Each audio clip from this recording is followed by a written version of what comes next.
Assalamualaikum warahmatullahi wabarakatuh. Bismillah walhamdulillah la haula wala quwata illa billah. Wassalatu wassalamu ala rasulillah la nabiyya ba'dah. Para asatid, para kesepuhan, ketua dan segenap DKM Nur Syahid, hadir guru kita Ustaz Mukhlis, Ustaz Rashid, Ustaz Aoz, orang tua kita Bapak Haji Meli, Bapak Haji Toha hadir, adik-adik remajaku, jamaah sekalian, mudah-mudahan semuanya dimuliakan Allah Subhanahu wa taala. Kajian kita fikih berdasarkan hadis diambil dari kitab Bulughul Maram. Insyaallah kita akan mencoba membahas hadis yang ke-208 dan seterusnya. Mudah-mudahan sedikit banyak bermanfaat dan dapat diamalkan dalam ibadah kita sehari-hari. A'udzubillahi minasyaitonirrajim. Bismillahirrahmanirrahim. Ila hadratin Nabil Mustafa Sayyidina wa Maulana Muhammadin sallallahu alaihi wasallam wa ala alihi wa ashabihi wa azwajihi wa dhurriyyatihi wa ahli baitihil kiram wa khususan hadiyatan ila ruhi muhaddis hadzal kitab wa ila arwahi ahli kubur jamaah ta'lim Nur Syahid ghafarallahu dhunubahum. Al-Fatihah. A'udzu billahi minasyaitonir rajim. Bismillahirrahmanirrahim. Alhamdulillahi rabbil alamin. Arrahmanir rahim. Maliki yaumiddin. Iyyaka na'budu wa iyyaka nasta'in. Ihdinas siratal mustaqim. Siratal ladzina an'amta 'alaihim ghairil maghdubi 'alaihim waladdallin. Sambil dicicipi silahkan. Ayo silakan. Bismillahirrahmanirrahim.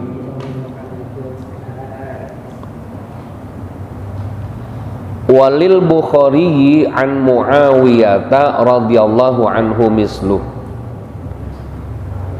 Walil Bukhari, dan juga pendapat Imam Bukhari radhiyallahu an, semoga Allah ridho padanya, amin. An Muawiyah, yang bersandar dari Muawiyah radhiyallahu anhu, mislahu, sama seperti apa yang disampaikan oleh Abu Sa'id Al-Khudri radhiyallahu anhu. Maksudnya kata Rasul, idza sami'tum nidaa faqulu misla ma yaqulul muadzin. Apabila kalian mendengar suara azan berkumandang, maka ucapkanlah oleh kalian seperti muadzin mengucapkan lafadznya. Jadi maksudnya Imam Bukhari ini memperkuat, kalau di atas kan muttafaqun alaih, artinya beliau dengan Imam Muslim. Ini lebih dikhususkan Imam Bukhari pun meriwayatkan dalam sahihnya, Sahih Bukhari. Jadi kalau kita mendengar suara azan di mana saja, kapan saja, ya kita mengikuti seperti yang dilafadzkan oleh muadzin. Allahu Akbar, Allahu Akbar. Kita ngucap apa? Allahu Akbar. Asyhadu an la ilaha illallah. Asyhadu an la ilaha illallah. Jadi seperti itu sahih hadisnya, dan bagian daripada amal ibadah. Ya udah, waya kayak gini nih, yang sedekah infak juga jarang-jarang nih waya gini nih. Ya minimal kita ke surganya ya udah ngedengerin suara adzan, ya kita ikuti apa yang disampaikan oleh muadzin. Wali Muslim an Umar radhiyallahu anhu, dan Al-Imam Muslim yang bersandar hadisnya dari Sayyidina Umar radhiyallahu anhu, semoga Allah ridho padanya, fi fadlil qauli kama yaqulul muadzinu kalimatan siwal hay'alatain fayaqulu la haula wa la quwwata illa billah. Imam Muslim menegaskan bahwa hadis yang bersandar dari Sayyiduna Umar bin Khattab, semoga Allah ridho padanya. Kata Sayyidina Muslim, Rasulullah sallallahu alaihi wasallam dalam keutamaan kita mengikuti orang yang mengumandangkan azan. Kama yaqulul muadzinu kalimatan, seperti yang disampaikan, yang dikumandangkan oleh tukang azan, kalimatan, satu kalimat. Jadi ikutinnya jangan mendahului muadzin. Satu kalimat kata muadzin, Allahu akbar, Allahu akbar, Allahu akbar, Allahu akbar, Allahu akbar, Allahu akbar. Enakan mana dengan suara Imron? Enakan mana?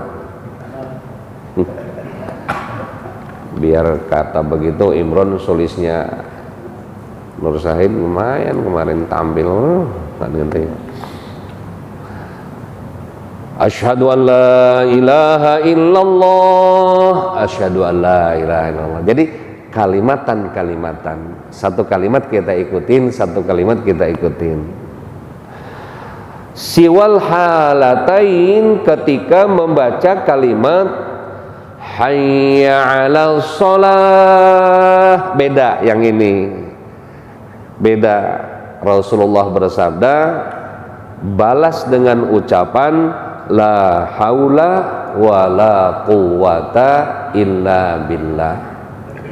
Jadi kalau muadzim mengumandangkan kalimat apa tadi? Hayya 'alal shalah. Apa jawabannya? La haula wa la quwwata illa billah. Sampai di situ aja tuh. Al-Alil Azim itu Imam Ghazali yang menambahkan. Jadi Imam Ghazali itu menambah dengan Alil Azim. La haula wa la quwwata illa billahil alil azim. Boleh? Ya boleh, silakan.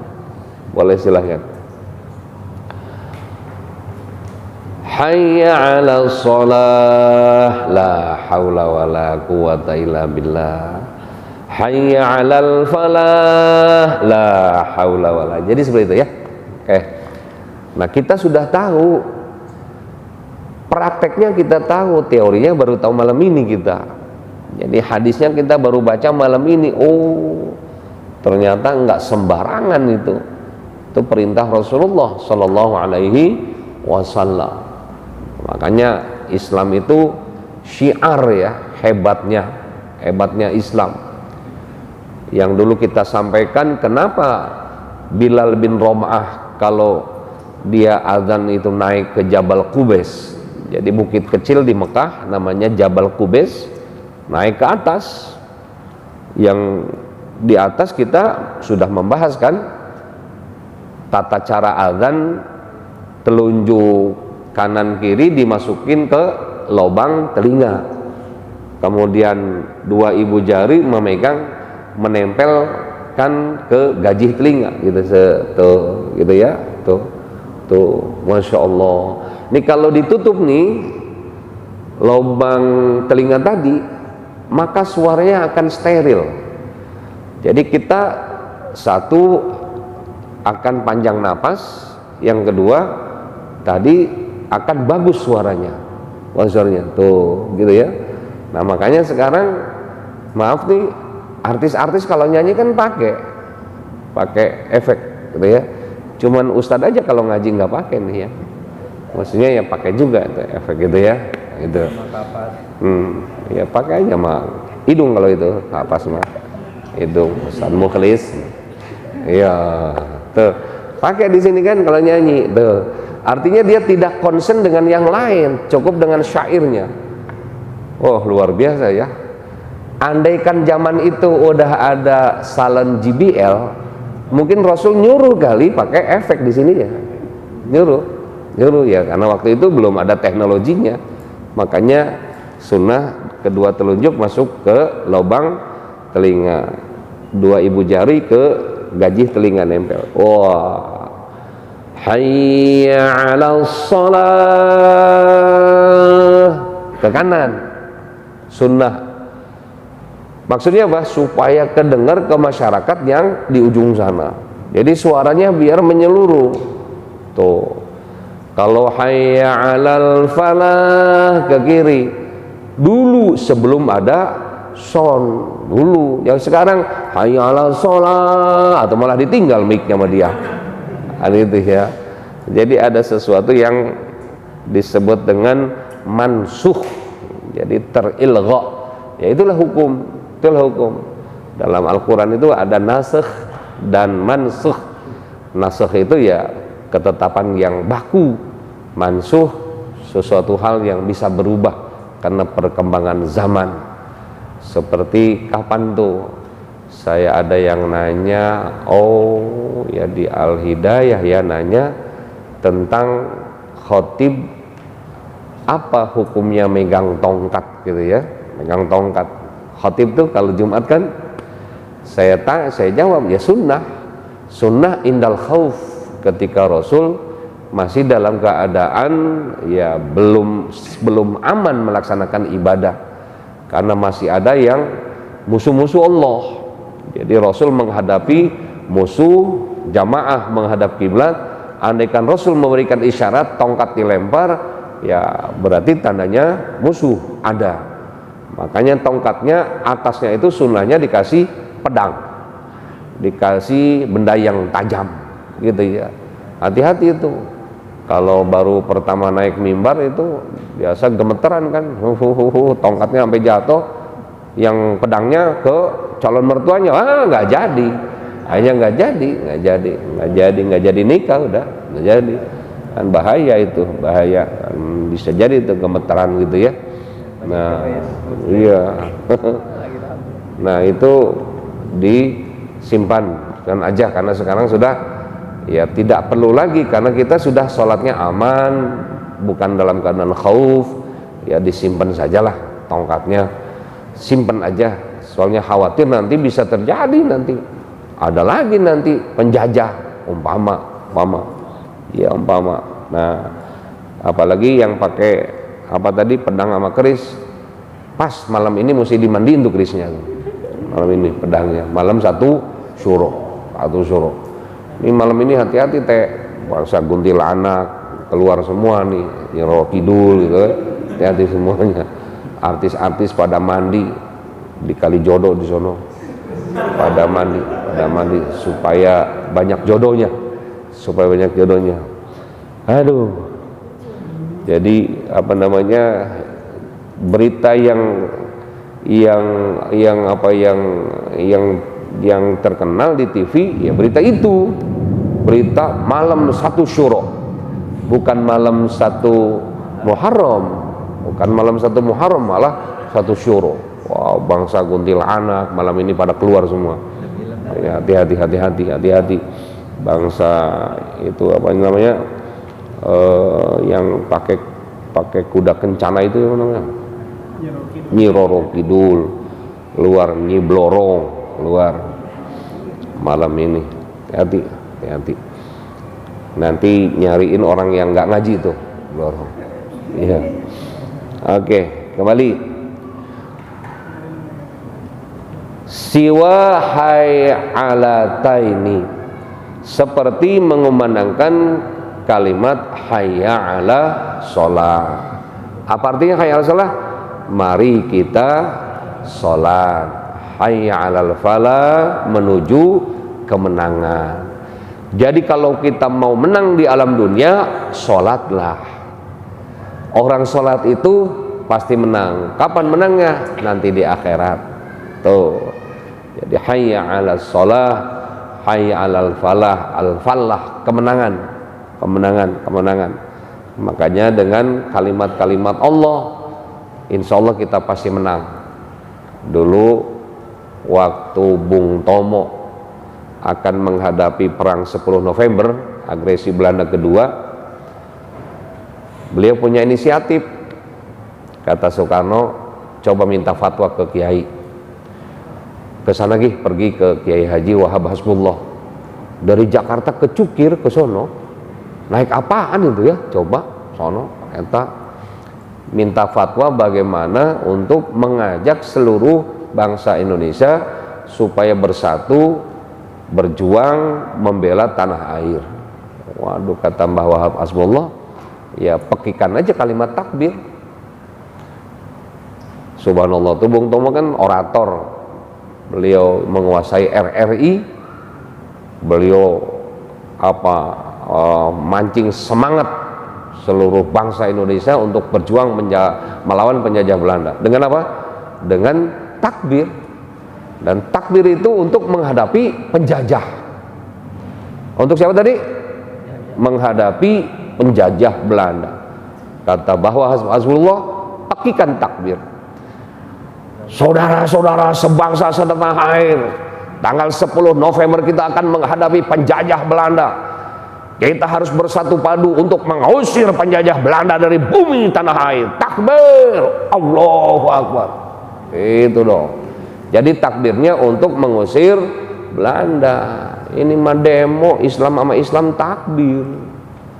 Dari sono Allahu Akbar, di sini Allahu Akbar. Yang bingung polisi, kata polisi, sami Allahu liman hamidah, Rabbana walakal hamd. Ada-ada aja. Jadi takbirnya untuk apa tadi? Untuk mengusir penjajah Belanda.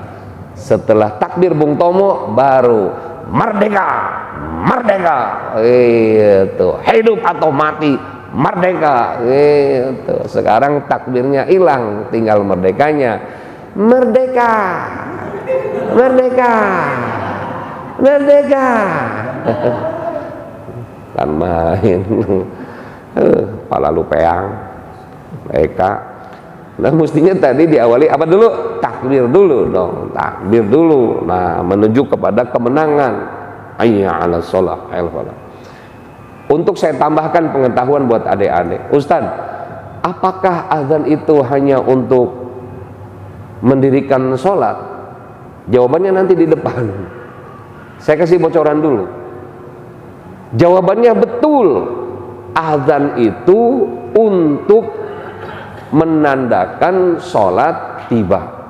Jadi waktu sholat tiba. Makanya nanti, nah tadi malam saya dari kampung ya, datang ke rumah tetangga kampung. Nah kalau malam Rebo di sana pengajiannya sampai jam 9. Ada satu kampung sampai jam 9, dari maghrib sampai jam 9, nggak berhenti tuh. Nah, jam 9 kadang-kadang mengumandangkan azan. Mereka minta pendapat, saya bilang makruh, nggak boleh. Cukup qomat saja, silakan. Sebab karena azan itu asal muasal hukumnya untuk menandakan waktu sholat tiba. Nah, ada hukum lain apa? Kata Rasul, dengar ini. Idza wulida waladan fa udzina udhunul yumna wa uqimat udhunul yusra. Tuh. Kata Rasul, apabila kalian melahirkan, adzani bayinya telinga kanannya dan qomati telinga kirinya. Itu perintah Rasul dari sisi lain. Sisi lain. Maksudnya apa? Bayi yang baru lahir itu secara otomatis dia sudah bersyahadat, sudah Islam. Jadi jangan didengar kalau ada aliran nanti setelah akil balik harus baca syahadat. Salah, keliru. Bahkan nanti persyaratan baca syahadatnya harus di depan amirnya, pemimpinnya. Administrasinya satu orang 750.000. Waduh, Bukan main. Itu ustadznya pinter-pinter aja, mungkin buat ngebangun pesantren kali ya ustadz itu. Gitu dia. Ada-ada aja, itu aliran sesat tuh, jangan diikutin. Sebab nanti bayi kalau sudah diadzani secara otomatis sudah muslim dia. Wa uqimat udhunul yusra. Adzani telinga kanan dan qomati telinga kirinya. Fokus ke sini coba semuanya. Takut ada yang nanya nanti. Sekarang orang yang meninggal ustadz di lubang lahat kok diadzanin, diqomati. Mana hadisnya ustadz? Sampai botak sariawan nggak bakal ketemu hadisnya. Emang nggak ada hadisnya. Yang ada ya tadi, idza wulida waladan fa udhina udhunul yumna wa uqimat udhunul yusra. Maka Imam Syafi'i, Imam Nawawi mengkiaskan. Nah ini kias nih, analog hukum, perbandingan hukum. Ketika bayi lahir diadzani diqomati, begitu juga ketika meninggalkan alam dunia adzani dan qomati. Paham? Jadi ketika lahir melihat alam dunia, adzani telinga kanan, qomati telinga kirinya. Begitu juga ketika dia meninggalkan alam dunia, adzani qomati. Itu hanya kias saja, kias. Makanya filar kita hukum itu ada empat filar. Satu, Al-Quranul Karim. Yang kedua, sunnah Nabi. Yang ketiga, ijma ulama. Yang keempat, qiyas. Paham adik-adik? Udah ditulis belum? Itu filar Islam Ahlus Sunnah wal Jamaah. Sebab kalau tidak pakai qiyas kita kesulitan. Contohnya, Islam kan turun di Arab. Allah menurunkan hukum zakat, ada dua, zakat mal dan zakat fitrah. Zakat fitrah mereka gandum dan kurma, wal inabun dan anggur. Itu zakat fitrahnya orang Arab itu kurma, karena makanan pokoknya. Nah sekarang kalau orang kapuk, apa zakat fitrahnya? Kenapa sebabnya? Adakah dalilnya beras fitrah pakai beras? Nggak ada. Yang ada dalilnya fitrah itu pakai wal khuntotu. Khuntoh itu gandum. Tuh. Kemudian wan nahla kurma wal inamu anggur. Itu zakat fitrah. Nah sekarang kita nggak pernah ngedengar hadisnya membaca waruzu dan beras, enggak. Nah itu namanya apa tadi? Qiyas. Paham? Kemarin motong hewan kurban, dalil awalnya kurban itu yang dipotong hewan unta, sapi dan kambing. Ya kalau dari Serang ke ujung Menes ke sono, Taman Jaya ke Sumur, mana ada doyan sapi di sana, nggak pada doyan. Di sana doyannya kerbau. Dengerin, kerbau. Nah di Arab ada nggak kerbau? Nggak ada. Dalilnya ada nggak? Nggak ada. Boleh nggak kita kurban hewan kerbau? Apalagi di kampungnya Mas Muhlis di Kudus. Ya di sana mah kerbau semua, karena sapi nggak boleh dipotong. Sebab menghargai orang-orang yang menyembah sapi sebagai Tuhannya. Masa kita potong Tuhan mereka, kesian amat. Kan itu ya. Hargai mereka, hargai kan itu ya. Hargai. Tuh. Itulah hebatnya Islam. Makanya nanti kalau ada yang nanya, mana dalilnya, mana hadisnya, apa kitab hadisnya, kalau ada yang nanya, orang meninggal kok diadzanin, diqomatin, apa dia mau sholat? Kan asal muasal adzan itu adalah untuk mendirikan sholat, padahal tidak, justru ada dalil yang lain. Bahkan orang kapuk mah Pak Haji Toha ada yang ngelebihin, apa? Mau berangkat umroh aja diadzanin, berangkat haji, bener gak? Diadzanin, yang ngadanin Ustaz Rosid namanya, adzanin, lumayan pego, Ustaz Aos. Kalau di saya spesialis Ustaz Sukrana namanya, gitu ya. Doa saya tetap aja doa mah no pego, kalau azan ya pego ya. Tetap aja walaupun doa mah ya doa pendek tapi mantap juga kan gitu ya. Kira-kira gitu ya. Kok ada yang nanya juga, kenapa ini orang pergi ibadah haji juga diazanin? Kenapa? Dari mana hadisnya? Itu kan bid'ah, masya Allah. Kagak ada dalil, nggak ada hukum. Ya tadi menggunakan kias lagi. Orang ibadah haji itu kan naik pesawat, perjalanan musafir. Musafir itu antara mati dan hidup gitu. Khawatir dia siu pesawatnya nyasar ke kolong. Kolong apa tuh? Kolong laut, umpama. Jadi udah diadzanin dia selesai. Itu loh maksudnya.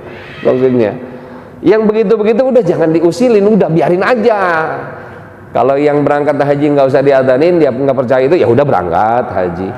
Nah kalau yang itu diharamkan, nggak boleh, dibidahkan, masuk neraka. Waduh, pasti ustadz-ustadz di Jakarta pada nganggur, itu urusannya di situ. Mana BLT nggak dapat, lagi kan kucuran dana dari presiden nggak dapat, yang dapat kan, iya, yang dapat kan itu aja karyawan ADR, karyawan Zebra, karyawan yang dapat BPJS kan ditambah sekarang teh. Giliran ustad, coba, gimana coba, dari mana? Kan itu makanya kalau Nur Said mah hebat, malam libur aja ngaji terus. Kalau nggak ngaji, ustadnya tetap datang ke sini. Hal itu ya, tetap datang ke sini. Ini mah ada majlis taklim, ustad jamaahnya pengen liburan, taklimnya libur dulu. Ya ampun, dan main. Aduh. Ya kalau begitu kan nggak apa-apa libur, tapi paham nggak? Anterin kan ustad bininya bunting kan gitu kan. Anterin kan kesalahan bukan di pihak ustad kan, gitu ya. Kesalahan di pihak Anda kan gitu ya. Nah, oke. Wa an Utsmana wallahu a'lam bishawab. Ayo.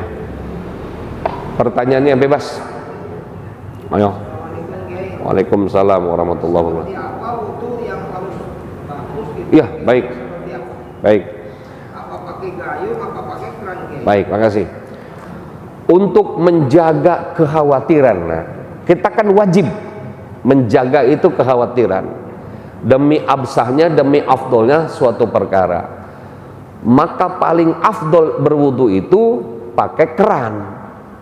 Jadi dikucurin airnya. Tuh. Makanya orang-orang kakek nenek kita dulu contoh. Ya, mereka mah sebelum tidur itu diisi dulu tuh pedasannya. Tuh. Terus nanti pakai apa namanya? Pakai lubang ditutup. Subhanallah. Pedasannya dari tanah. Pagi subuh mereka jam 4. Waduh, udah wudu. Makanya nenek-nenek dulu udah umur 75 tahun masih cantik aja. Kenapa? Karena tadi air pedasan. Beda dengan zaman sekarang, Pak Haji. Hati-hati. Apalagi kira-kira istrinya pakai bedak, bedaknya susah dicuci. Jelas itu pakai lemak babi. Pasti.